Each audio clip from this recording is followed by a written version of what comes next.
There we go. So this year's report is based on raw data from almost 4,000 country experts. That's scholars, 84%, and other experts from over 180 countries. And the data set now has over 30 million data points, 31 million data points. Now, the report here has 5 sections. So we're going to give you some of the highlights of those 5 sections here today. And Evie will talk you through the first one. Well, it kind of doesn't show all the way up, but almost. So please go ahead. Yeah, I didn't get it to work now, but so the arrows, I use the arrows.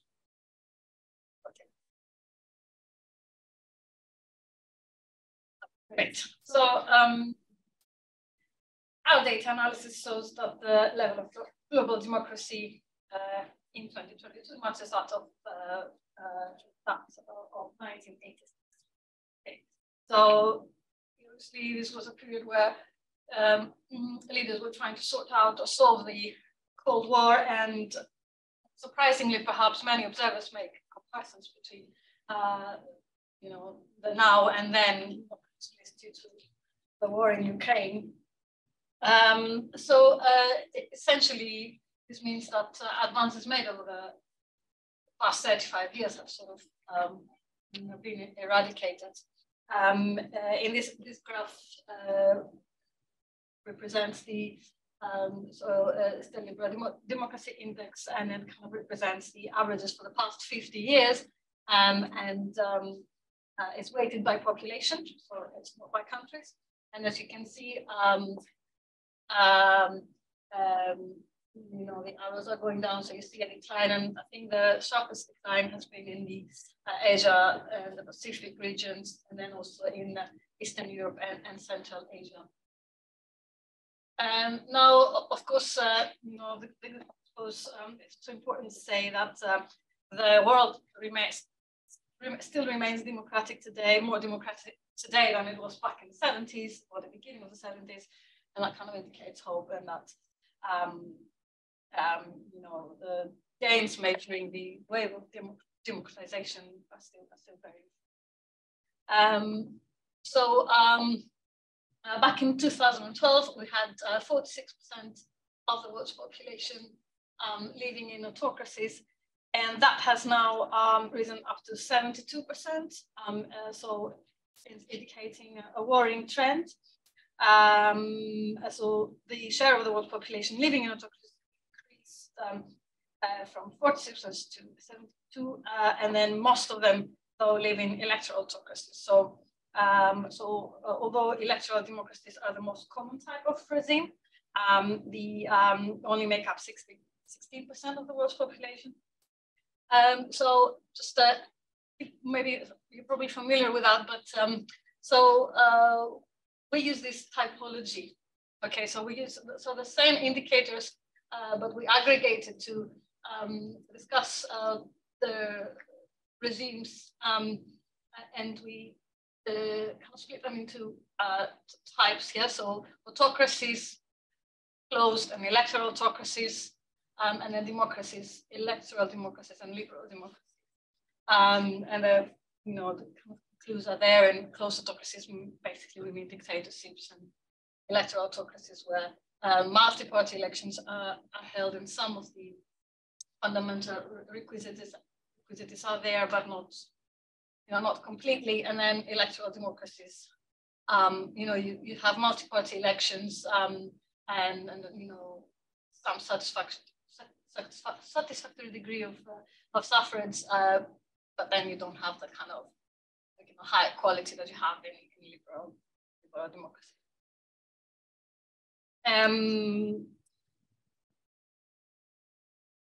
So this graph represents the regime by type, by number of countries.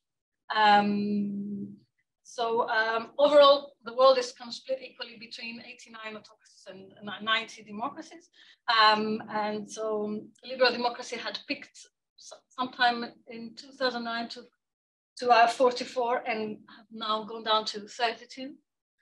And then closed autocracies are kind of growing up to from 22 in 2012 up to 33 in 2022.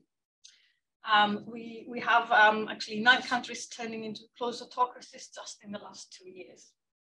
And electoral democracies have also increased from 16 to 58, but that's more of a consequence of liberal democracies going down.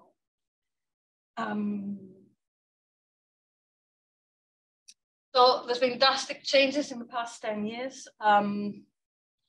So as you can see in this graph, in 2012, freedom of expression was improving in, thank you. Freedom of expression was improving in like 14 countries. So on the, basically on the left, on the indicators that are on the top side of the vertical line means that they have been improving. The freedom of association has also been improving in many countries, and so on. And then if you look at the situation in 2022, you can see that there has been a sort of clear deterioration in many of the indicators, including freedom of expression, which is down to about 36 countries have had declines in the freedom of expression. The deliberative component, so which relates a lot to plurality and all of that, has gone down, and then we will hear more about that in the rest of the presentation. I'm going to ask someone to take over now. So,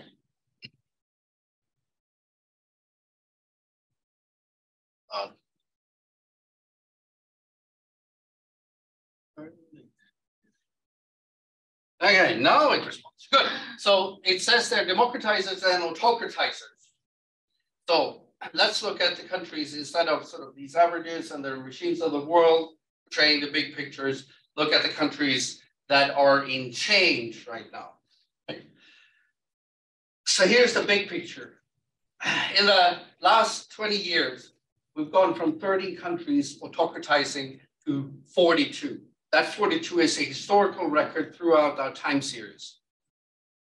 The evidence looks like this for the last 50 years, but I can assure you it's never been this high before. So the blue line here, you have the number of countries democratizing, right? And here, 71. At a point in the 90s. This is when Fukuyama wrote The End of History.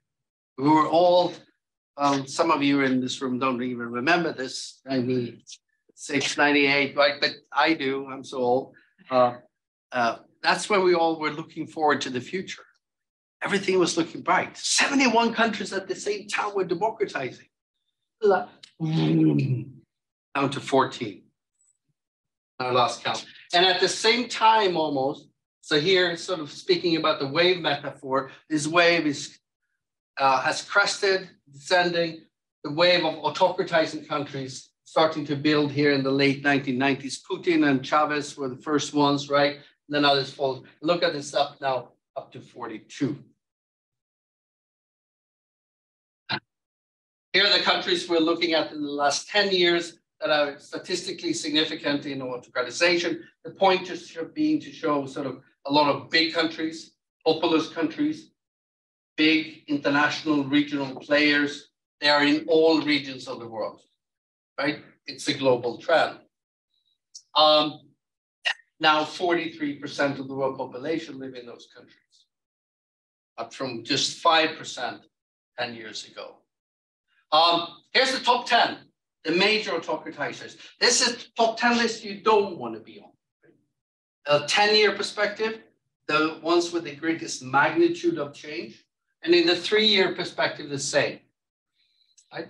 So here's one thing I want you to pay attention to. 10-year perspective, all 10 were one or the other form of democracy. Now, 7 out of the 10, one or the other form of democracy. That's a death rate of 70%. And then in the short-term perspective, obviously you have some countries that were autocracies already before, and then coups and Taliban takeover, but 8 were democracies before, now only 3 remain. Among them Greece, where Evie is from, where you have a significant period of autocratization in the last 3 years. This sort of picture gels also with some other academic work we've done. In this piece, we looked at all instances of autocratization that started in democracies since 1900. And no matter how we slice this data, almost 80% die. So that sort of gels. And even in the present period then, that seems to be approximately the same. Just a statistical probability that if you're a democracy, enter a period of autocratization, that you will survive is pretty low. And then there's this that we've seen so much sort of, we dealt with this in some ways with polarization, disinformation, and autocratization in last year's report, and even in the year before that. But there's so much evidence now illustrated in this, these 2 graphs. So you have government disinformation in 2012 compared to 2022. If you're above the diagonal line, it's gotten worse, more disinformation. We name countries where the change is statistically significant. Same for political polarization, right? And then the red countries are autocratizing countries. This together with what we showed last year, and then all this evidence of sort of country case and comparative case studies that are out there, there's a very close relationship between spread of disinformation, increasing polarization, and then autocratization following that. Right? There's more and more evidence telling a story. And let me show you this, just that these changes are also sort of show out. These are the mean changes among autocratizing countries. Government disinformation increase a lot. Polarization increase. In democratizing countries, go down. So it's more and more evidence to this story that wannabe dictators spread disinformation, and even this is government spreading disinformation. Spread disinformation, stir polarization, enhance it, making even more, because when you can reach those toxic levels of polarization where you start to talk about your opponents as enemies of the nation, enemies of our way of life. Have you heard that before here, country? What do you do with enemies? Lock her up. They become illegitimate as political opponents, then you can start undermining their civil liberties, their media outreach, and blah, blah, blah, and autocratize. And they know it. That's a good way. So we think that's a worrying trend, and we spend some time on analyzing that again. There's some good news, Evie. Oh? Carry on. There's some good news. 14 countries democratizing.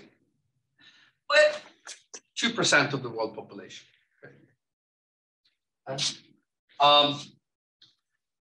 Here they are, the top 10 in the 10-year perspective and the 3-year perspective, right? So we're really happy to see the Seychelles, right? The top performer here. That magnitude of change, positive change in the Seychelles, is approximately the same as the negative change in India. Oh, I should have done. There's positive change, negative. Anyway. Now, oops. We don't think that the positive change in Seychelles, it's great for Seychelles, right? I mean, we love Seychelles and it's good for that. It's 90,000 inhabitants, okay? We don't think in terms of democracy in the world, how much democracy we have in the world, we don't think Seychelles improvement here can compensate for the downslide we saw in India. But if you take only the country averages unadjusted for population size or another weight, you're still weighting, but you're weighting by having a government and then giving equal weight to that. And then Seychelles compensate in terms of world averages for India's decline with 1.4 billion. I don't think for the world, Seychelles means as much as India. So that's one take home. This is great, but they tend to be small countries. It's not that hard to be on the top 10 when they're 14. So Fiji and Madagascar still make it. We're happy to see some European countries here, because in last year's report, we pointed out to the EU having its own wave of autocratization with 6 member states autocratizing statistically significant. So now that there's some positive developments in the EU, I think that's important. But even more so, these, right? So we looked at the last 20 years and looked for all instances of democracies that have started this autocratization period, statistically significant, then stalled it and even turned it around. So a statistically significant increase. Again, U-turns cases. And we found 8. Yeah, you can see the names, okay? Here they are. They are also all over the place. They tend to be relatively small, right?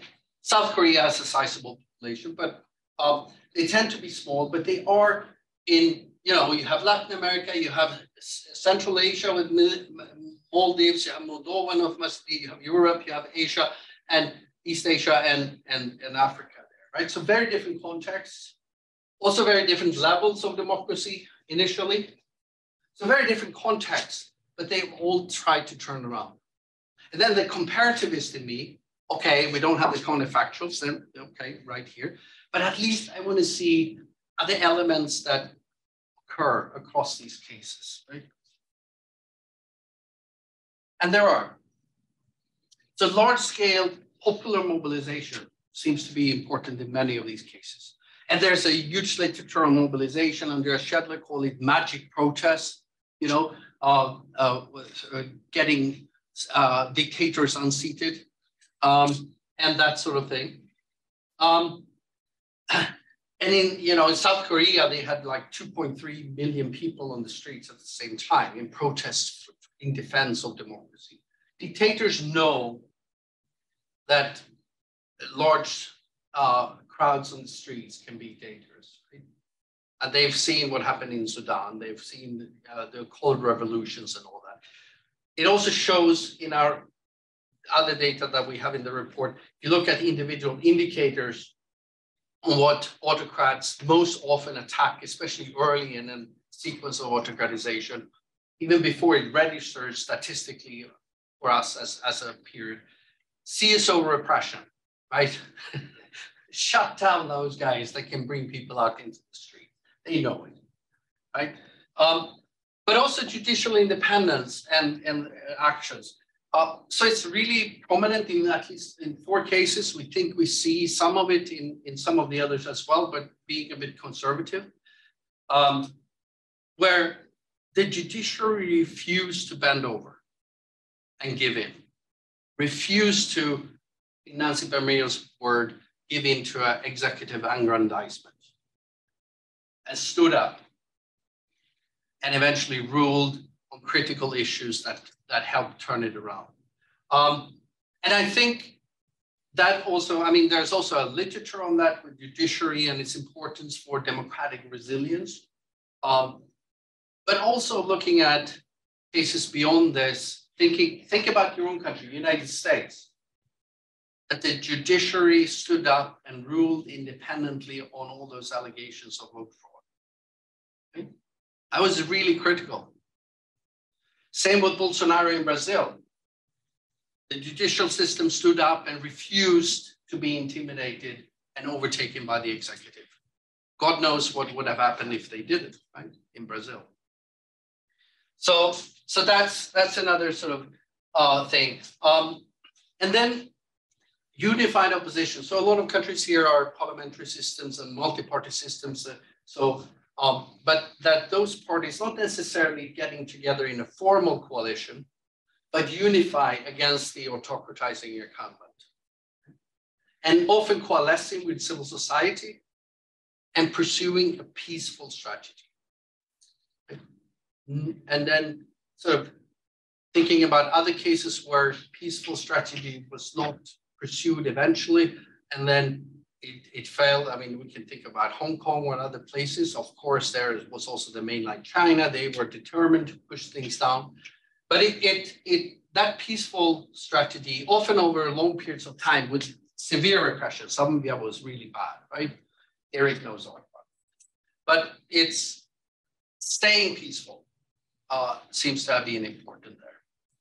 And then using these events, critical elections, right? Use the election time to coalesce, to put all the pressures together, or other events like 2-term limits to get the incumbent out. And Zambia proved, among other cases, that you can do that even in a pretty rough electoral authoritarian regime, if you're united enough, have the enough mobilization. Oh, I forgot that. You told me about your guys' work about the relationship between mobilization and judicial independence, that your results seems to suggest that large-scale mobilization can help the judiciary to stay independent and exercise their autonomy versus the executive. That's really interesting in this perspective, I think, right? Keep doing the good work. I must stay at the surface. Anyway, but also, and I think this is important to point out because there's been so much discussion about whether international democracy support can actually do anything good. Should we waste taxpayers' money on all this, right? But at least in 5 cases, it seems that international organizations, both in these cases, mostly multilaterals, so not the international NGOs are that prominent. But maybe that's because of the cases or because, I don't know. But in any case, that their actions actually meant something. They were not maybe decisive and definitely not on their own, right? But together with the other, it seemed that their interventions, both diplomatic, but also the field office sort of kind of program activities actually made a difference and helped turn these cases around. I would love to see the academic community look at these in a much more rigorous sense, these 8 cases, and really bring in the counterfactuals and do proper analysis. But I think at least we have a hunch that possibly these cases can teach us something about what can stop, and not only stop, but also turn autocratization around. Finally, the fifth part of the report, sort of prompted a little bit by the Russian invasion of Ukraine and its ongoing aftermath. We wanted to look at some of the economic aspects of relationships between democracies and autocracies. We think that's important. So here is share of world GDP since the end of the Cold War, when democracies had almost 76% of world GDP. And that's declined to 46%. Meanwhile, autocracies' share of wealth in the world. And if you think wealth is associated with power, then that means something. Now, this increase here is both China, Vietnam, and some of the Gulf states increasing their GDP per capita more than democracies, growing more. And part of it is also autocratization, countries turning into autocracies and joining this group, especially here you see the towards the end of this series. But it, for me at least, shows something about a shifting sort of balance in terms of having 3/4 of the world economy and then down to less than half by democracies. Also goes for trade. It's very similar figures, right? Here's how the evidence look. Time series, all again, 1992. 74% of world trade was between democracies. In that sense, sort of independence among democracies in terms of trade down to 47%. Meanwhile, the trade between autocracies has tripled, and that trade between autocracies and democracies is going up. So thinking about it's not only Russian oil and gas to Europe, it's much more, where democracies have become increasingly dependent for their trade on autocracies. And autocracies increasingly becoming more self-reliant on themselves as a group. So that's some of the, we think, the main findings in this year's democracy report. Defiance in the face of autocratization, at least 8 cases of defiance, but maybe more. And the strong women and others in Iran protesting against that regime, of course. I just wanted to take 2 minutes towards the end here to talk about this. I mean, in this room, we probably all agree, I hope, that democracy is good in and of itself. It has a value in itself. We like freedom. Around the world, there's lots of questioning of democracy in instrumental terms. Does it deliver? And China is trying to make the argument, of course, that their model of development is better. And after Xi's speech in 2017, we also know from sort of explicitly that this should be exported to the rest of the world. That's the ambition. So we had over a couple of years a project we call Case for Democracy, was supported by the European Commission, and they asked us, is there a narrative? We need a counter narrative.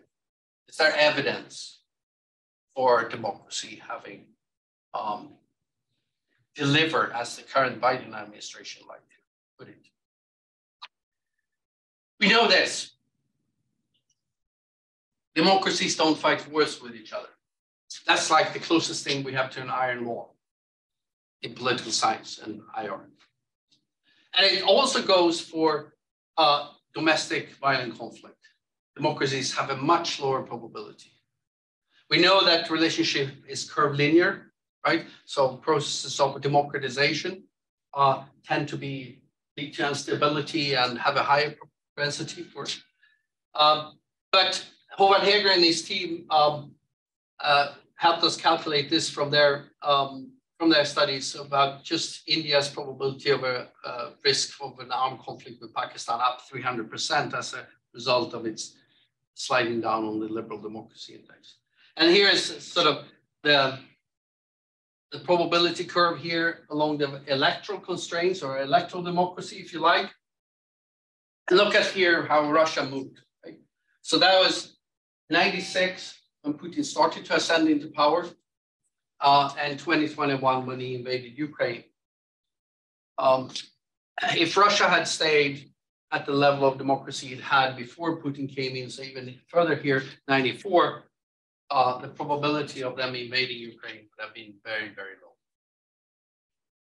low. So autocratization, more countries becoming autocracies will mean more wars and domestic conflict. There's also an increasing body of literature, very rigorous work. You know that some of that work, like that democracies do better economically, right? On average, produce higher economic growth and avoid all these kinds of disastrous outcomes with a very high level of negative growth, right? And that democratization leads to increased wealth, even if it takes a couple of decades to realize this as a mobile with the transition here, and then using synthetic controls as counterfactual, whether a country that democratized, if it's not democratized, how much more does it GDP increase over time because of democratization. It also goes with how you use that wealth. So Musha et al. And his team, for example, has shown that if you go from a full autocracy to a full democracy, then the spending on social protection schemes are typically sort of to poorer and more marginalized and weaker portions of the populations go up with over 100%. It's pretty significant, right? And we know that the gender equality and social cohesion, it's sort of lots of evidence that democracies do a lot better on gender equality and aptitudes to it as well. But also human health. And this is not political science, right? This is Lancet. This is British Medical Journal, #2 in medicine, right? Those sorts of journals, right? And they look at, actually, Bologna et al., they look at over 20 outcomes. On all outcomes, democracies do better, and democratization, controlling for everything. And for some outcomes, democracy and democratization has actually greater effect than the increase in GDP per capita. Life expectancy, infant mortality, maternal mortality, and so on and so forth. And then this is part of the same team, partly overlapping the same team. They then start to look at autocratizing countries, and they have sort of the opposite effect. So it's sort of a symmetric effect. And there's, if you go from full autocracy to a full democracy, infant mortality on average go down by 94%. It's pretty substantial. Climate change, an emerging body of literature with all these climate scientists, just that this is commitments along the Paris Accord. Differences between democracies and autocracies, the equivalent of 1.6 degrees in lower increase in global temperature. That's pretty significant. And then also then with sort of the implementation of that, air quality and so on, or CO2 emissions for democracies going down, up for autocracies over time. So democracy also has a very strong relationship to mitigating climate change. We have this collated this is not research we've done ourselves, but collated the research in these briefs on different areas. There are a few more areas that I don't go into here. They're available on the website, also the democracy report, of course, and everything else, including the data. With our online tools, if you don't like or Stata or something, you can use the online tools and access the data. On that note, say thank you for listening and looking forward to the discussion. Thank you. Thank you so much for this great presentation. I have some questions arriving in the chat, but I also would like to give the floor to people in the room, and I will invite you to introduce yourself first. So Christopher, then Sang, and then I will take some questions from the chat. Hi, thank you. Christopher von Clapperad. I'm here, a student at George Washington University. I was curious if you could speak to how your study reflected or could reflect regional variations within countries. So for example, the United States is a great example, I think. There's a high level of voter suppression in certain jurisdictions, certain states, but in other ways, I would say there are some states that are close to liberal democracy, as you may define it, but even in autocracies, right? So like China, Tajikistan, Poland, when we talk about CSO repression, freedom of expression. So, and I know it's hard to have like 5,000 jurisdictions, but I was curious how you accommodated that. Thank you. Maybe let's take some questions also. Thanks for the great talk. I'm Sam Lee, a postdoc associate in the Illiberalism studies here at George Washington University. I have two questions. One is about the measures for disinformation and polarization. And you mentioned these two things as key characteristics of the autocratizing countries, right?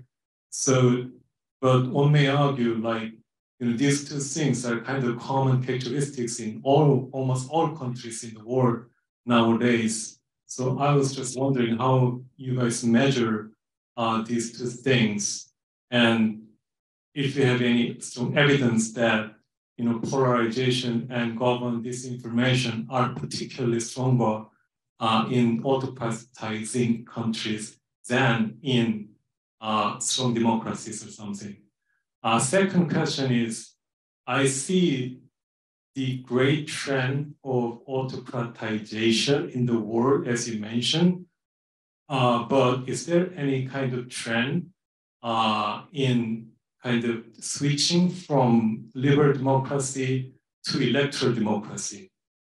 Because this is also kind of big issue in political science of the last few years, right? Fukuyama actually published his own book on the crisis of liberalism. So any kind of trend, this transformation. Thanks.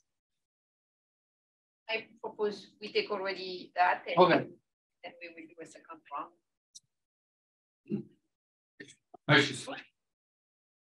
So yeah, unfortunately, we don't deal with subnational variation very much. We have a few measures that try to tap into it in terms of the extent to which it exists, how a great share of the territory and so on.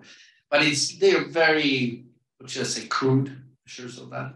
It would be lovely, as you say, especially for the big federal states, to have independent measures of all the states in the United States or in Nigeria or in India and so on. That would cost money and time, and also the question of whether there are enough experts in the United States. Of course there are, but for others. So we haven't been able to do that. It's been discussed a lot. And if you have ideas, Kyle Marquardt and Kelly McMahon in particular on the V-Dem team have actually applied for money to try and do that as well. So talk to them. Disinformation and polarization, the measures, so we measure them. These measures are part of the Digital Society project. That's sort of a baby that but some V-Dem folks put together. And we collect the data. So it's the same methodology as for the other expert-rated measures. It's not affecting all countries. There's great variation. And what's significant about the democratizing cases is that they tend to lower disinformation and polarization levels. And the fact that the autocratizing countries, these measures go up, and the democratizing countries, they go down, I think is sort of part of the evidence that we're showing here. So it is stronger in autocratizing countries, definitely. And we also have looked at in last year's report and the article that came out of that and all that, also looked at the country examples of sort of the sequence of how this happens. And it typically is like disinformation and polarization go up, and then democracy measures go down. So there is a very clear pattern across these countries of how that develops. There is a clear trend, I think, Eddie talked about that in terms of, if we look at the regimes of the world categorization with the same underlying data, it's just categorizing into those regime types, that the number of liberal democracies go down, including Greece. We're sorry about that. Just now. And that partly explains some of the uptick in electoral democracies in the last few years. But remember that our measure of liberalism or liberal democracy, it's sort of electoral democracy plus the liberal component. That liberal component is very, what should I say, conservative, traditional from the literature. It's basically, civil rights, civil liberties enshrined in the Constitution and by law, protected by a rule of law for individual rights, plus the executive constraints enforced by the judiciary and the legislature, right? So that's it, right? The other types of sort of cultural or economic or whatever liberalisms, right? There are many liberalisms. out there. There's also theological liberalism and God knows what, right? Those are not our measure of liberalism.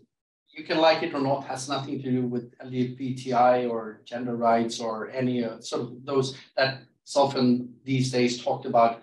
So if when, you know, Orban tries to say that he's illiberal democracy, which I think is an oxymoron, his rhetoric is directed at sort of cultural liberalism, if you like. But what he's really doing, besides attacking some, I mean, he doesn't care about the LGBTI, they are too few, right? But what he's really doing is like attacking the courts and so on.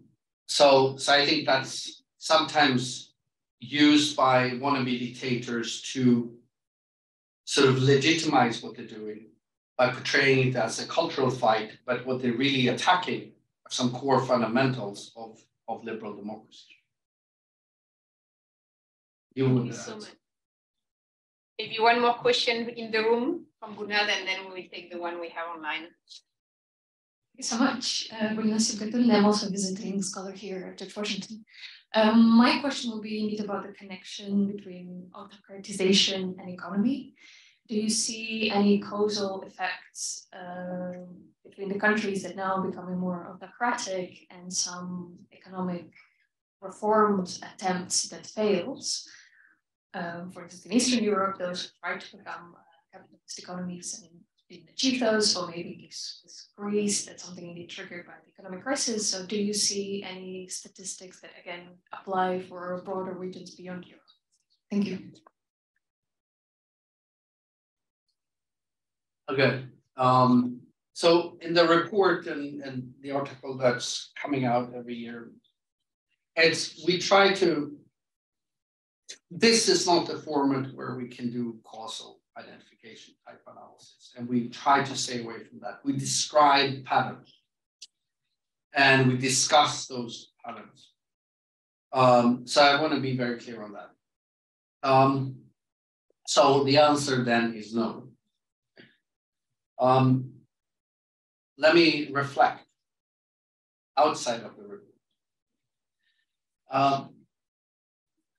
We know historically that economic hardship, crisis,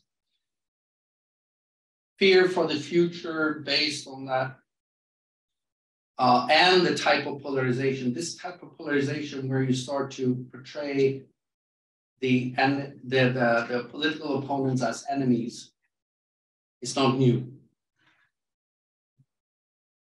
We know that from the 1930s. Can be very dangerous. I think there's ample of those of the case study work on Russia that oh God, I'm losing my terms here. What was it called? Therapy, shock therapy, right? And then with the oligarchs, they were getting blah blah blah, and there was lots of, let's just say, help prepare the ground for somebody like. There's emerging evidence, I think, at the micro level, with the micro level studies, that in Europe, that includes Eastern Europe, and that segments of the population that experience that or perceive that their economic and socioeconomic situation is getting worse relative to others, and in particular to their parents, whatever that's perception, they are much more prone to support anti-pluralist parties that undermine democracy. That gels with historical experience. Right? I don't think that evidence is conclusive. I think it makes intuitive sense. It makes historical sense. I think a lot more work needs to be done in this.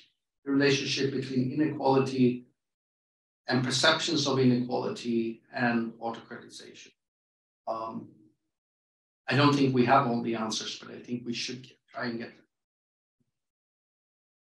Thank you so much. That was great points. We have several questions in the chat. One about, could you discuss how countries are moving inside each categories, right? Like Russia and China are becoming more autocratic inside their own already close authoritarian system, or how, and that's kind of going back to what partly Song was saying, how Western European or the US, for example, countries are also backsliding, staying inside their own categories, right? So how you deal with that, the move inside each category. We had another question on your last part about kind of finding the right narrative to say that democracy can deliver, about how do you disentangle what seems to be a conflation of development and democracy? I mean, saying that, you know, you have a higher GDP and a lower, I don't know, children mortality and so on. How is that not just an indicator of development, but an indicator of democracy? And how do you deal with that aspect? And also linked to that, the democracy and climate change aspect, knowing the role of the US here in terms of not respecting the Paris Agreement and other. How do you put the US on the map of the more democratic you are, the more you take care of climate change? That is counterintuitive in the country we are here. And there will be more after if we have time.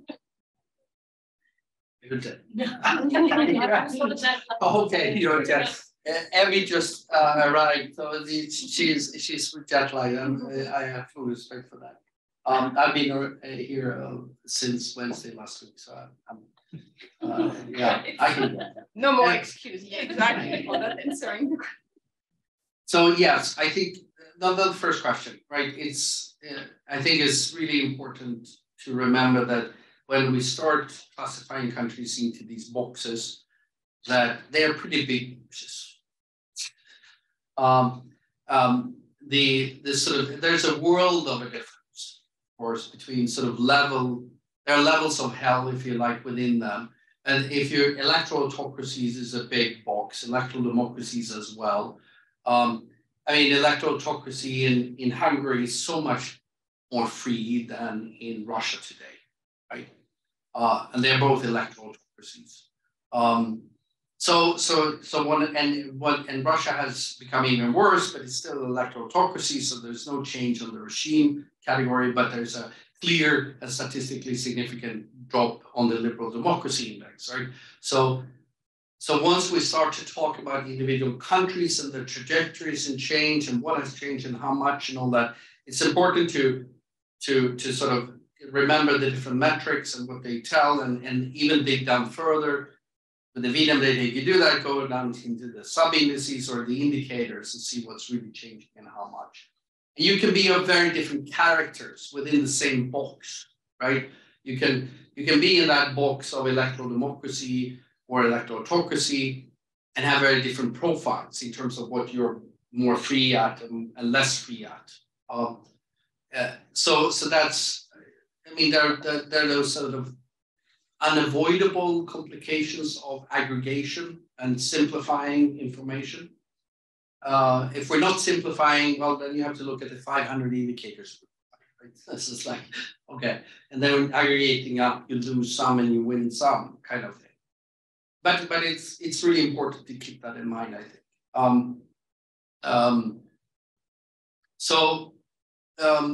But on the second question on the case for democracy, so all these studies that I reported on, it's not us, it's studies published in really top journals, either sort of the climate community, environmental research letters, or Nature, climate change, the Lancet, British Medical Journal, so the toughest peer review you can have gone through. If you look at these studies, you also, and especially their appendices that are 150 pages or something, it's like they have done not maybe everything you can do, but a lot of what you can do to try and isolate causal effects. We all know with observational data in principle, there's a limit to that, but we can't do experiments with countries, okay? Right? So, you know, all these different, whether it's instrumental variable designs or it's synthetic controls, and all that. They're doing sort of everything you can and satisfy these like really top journals in the world in terms of isolating what seems to be incredibly causal effects of democracy, of democratization, of autocratization. So it's not just random. I mean, with development, for example, yes, they do everything when it comes to looking at infant mortality. GDP per capita is like the primary suspect and it accounts for a lot of the variation, obviously, right? But that is taken out in the analysis, like to have the remaining of democratization in that case. So they do a lot in these studies. They try to sort of wash out and only have that signal of what can be credibly inferred as causal effect as much as possible. And those are the ones we sort of report on. Yeah. Thank you. There was one question here. I also have some.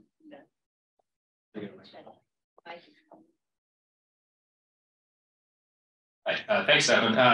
So just kind of reflect on this historically. You're essentially arguing we're in the middle of a third reverse wave, to use Sonnington's terminology. If we think about the last two reverse waves, after World War I and of course during the Cold War, they're very, very international in character. You have these two very aggressive, malign actors, Nazis, spread of fascism, global depression, the first reverse wave, and then Soviets, Cold War dynamics, decolonization, the second.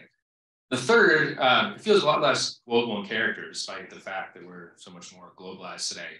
So I want to think about like, what is really going on here? And I don't think China has the same place. China's not nearly as aggressive as the Soviets in trying to influence other countries, at least not coercively. They're sort of an economic model, but I don't think it had a lot to do with what's going on in like Hungary and Brazil and even India, right? So what is really the root cause here? How do we make sense of this, particularly compared to the last reverse waves? And maybe if I can add just one more question from the chat, and in fact, it's part of that discussion. Do you think now that we would see the reverse of what we had before, where before we had studies that were showing that the democratizing role that greater economic cooperation and integration with the EU had on non-EU European countries, are we at risk now to see that greater cooperation and economic integration with autocracy are putting democracy at risk? So more or less, the more the EU is trading with China, the less democratic it could become, to summarize it rapidly. Yeah. I think, let me go reverse. I think on the second question, the pull factor of European integration was so strong for those countries that wanted to aspire. It could potentially still have that for remaining countries that want to get in there now with Moldova and so on. I think Serbia is like, they don't care anymore. Turkey obviously doesn't care. But tying, and this will tie into sort of thinking aloud about your question, Michael, right? Definitely economic ties with autocratic countries. So we see this in the global south with China's increasing involvement. Although China is not the only or maybe the main culprit, I agree with you. But it's still the case. If you're like the ruler of this country and you have European Union and you have USAID there and they say, oh yeah, we'll help you build some roads, but then, you know, your rule of law here and things gotta improve. And then you have China and say, we'll build that road, we don't care, right? It's sort of, it is a factor that where economic relations can pull one way or the other, right? And when we see this rise in autocratic aid and that growing literature around it, right? That not only China but autocracies are increasing not only investment but also aid. And I think they're also doing that strategically, right? It's not only sort of, yeah, we want to help, no, or we want to make money, but also sort of, yeah, we'll be good. More Chinese-looking countries in the world. They don't like being criticized by democracies on human rights and other things, right? Talk about Uyghurs and the things, they go crazy. I mean, when they are attacking like our local newspapers in Sweden, demanding corrections, China. Anyway, but so I think EU economic integration still has a largely positive force. I mean, look at the sanctions now and sort of the integration in the EU with Hungary, and they continuously kicked Orban into place and sort of support the sanctions. I'm not sure Orban would have done that without being part of the EU. So that's good. I mean, EU has pushed back against judicial reforms in Poland successfully a bit so far, and protecting the judicial system to some extent. I think that's been important. But outside of the EU and sort of increasing sort of trade and economic relations with autocratic countries is definitely not a force for democracy, but it can be used against democracy. You know, I think it is global looking at the map, right? That's my hunch, right? It's every region of the world, countries at all kinds of levels of economic development and so on and so forth.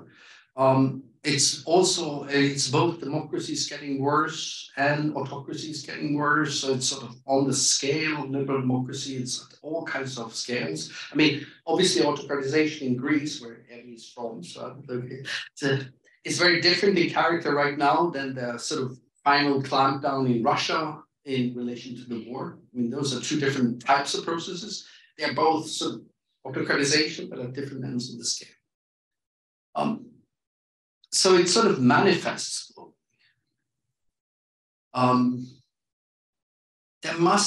Obviously there are local, country-specific and region-specific forces. There must also be global forces. And thinking aloud, I think China is one, right? They're economically pushing, but they have an ambition, we know that, of changing the world and being on top of everybody else, have this engagement in the global south. Putin has been one force for this. I mean, not the least former Soviet republics, getting involved there militarily or undercover, blah, blah, blah, now with Ukraine by the war. Also, all his support with the troll fabrics with the US elections, the Brexit, all the right-wing, extreme, anti-democratic, anti-pluralist movements and parties across Europe all have links to Moscow. Some of them, like the Sweden Democrats in my own country, are now trying to sever those and say, we never had them, but they did, right? Le Pen, go down the line, right? So he's been a force that sort of helped this.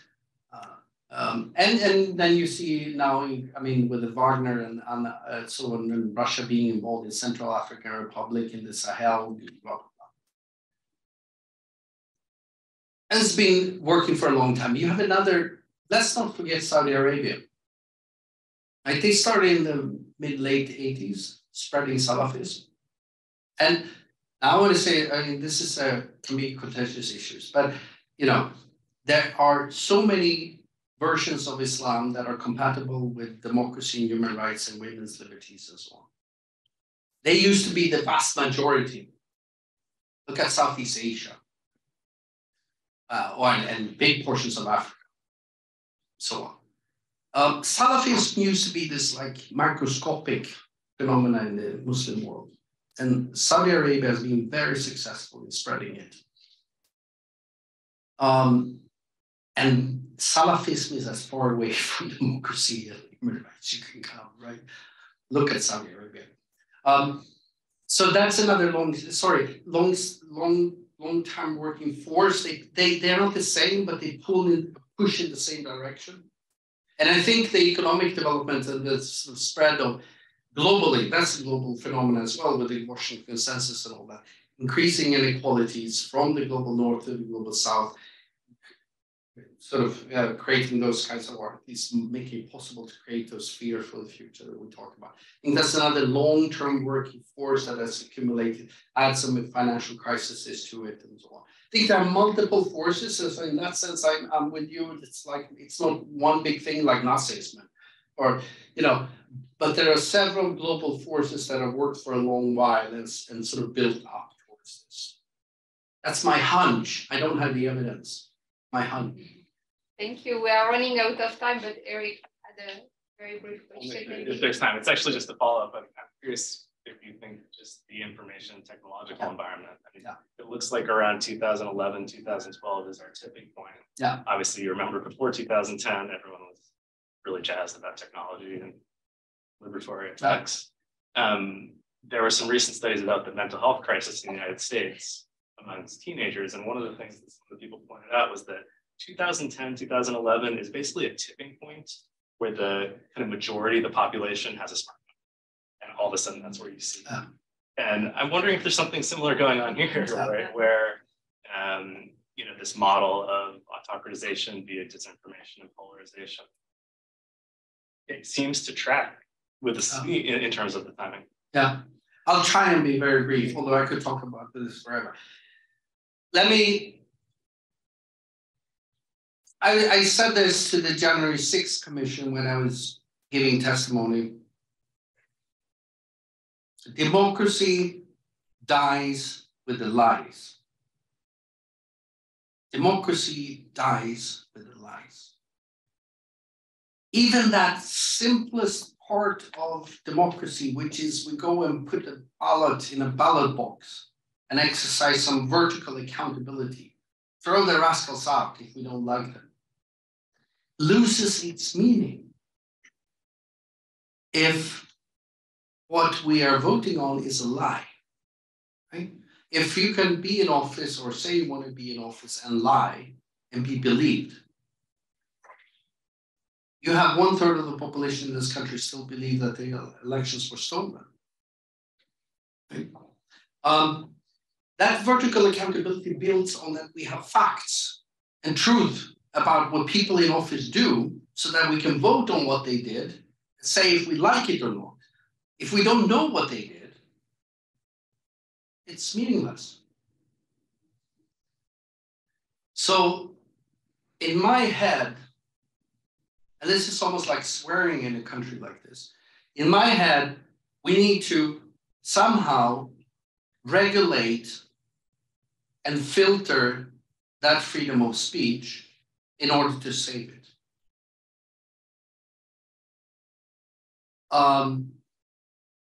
I sometimes make an analogy to the end of World War II, where the challenge was to regulate and control, to some extent, freedom of association in order to save it, to avoid that we get Nazi parties coming in and take over and undo it.